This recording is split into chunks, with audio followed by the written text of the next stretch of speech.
A long time ago, in the village of Ai, there was a princess named Ego, the first daughter of King Cheta. Unlike her three younger sisters, Ego was unmarried due to her body size.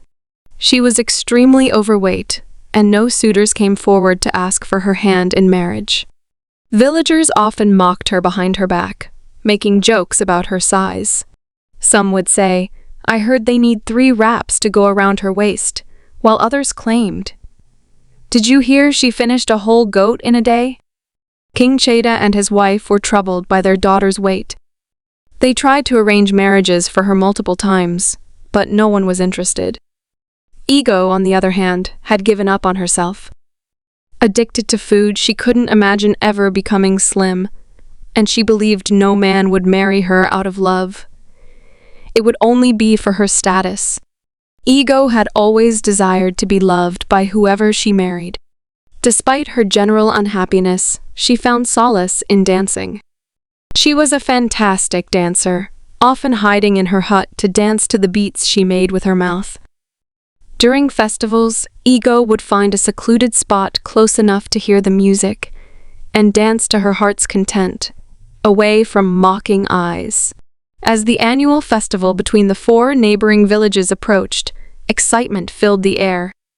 Everyone prepared to showcase their best dresses, polished their dance moves, and practiced endlessly with their musical instruments. Ego, however, was only interested in finding a lonely spot to express her dancing steps. She finally found a spot where she could hear the drums and flutes clearly and began to dance with a wide grin on her face.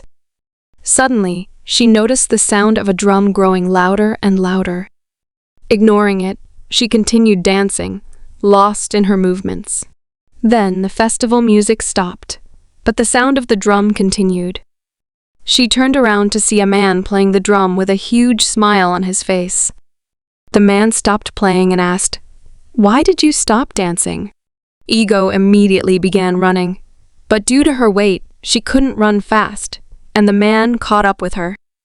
"Leave me alone," she panted.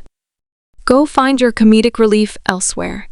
The man looked at her kindly, wondering why she thought she was a joke to him. "I got lost trying to get to the market square," he explained.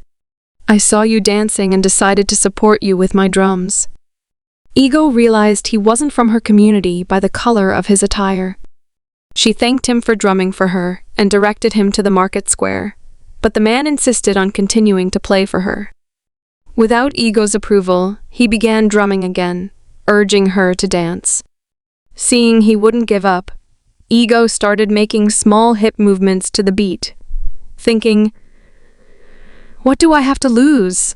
He was a stranger she would never see again, and she had the opportunity to dance freely. After a while, Ego stopped dancing and thanked the man. "My name is Arin, not Mr. Drummer," he replied. They introduced themselves, and Ego realized she had to return home. Arin pleaded with her to meet him again the next day, and Ego agreed. On her way home, she thought about Arin and wondered why he was so nice to her.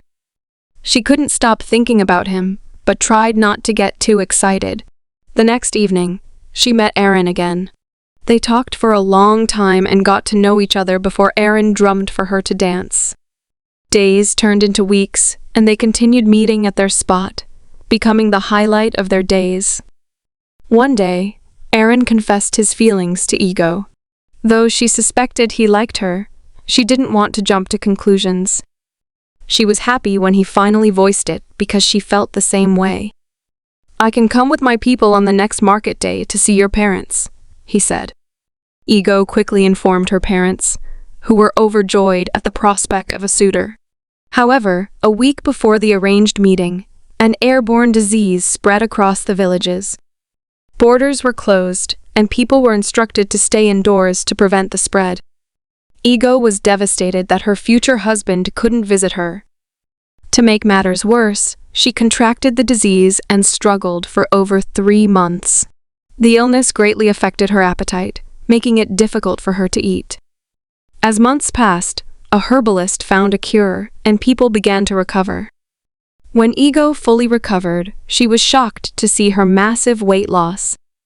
She was almost as slim as her three sisters, her beauty now evident. Men who never noticed her before now admired her, and wealthy suitors approached her for marriage. Ego felt on top of the world and began to feel too good for Arin.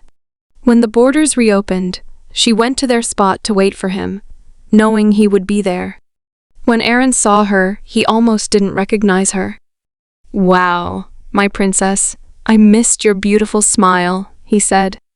But Arin, unaware of her change in attitude, began playing the drum for her to dance.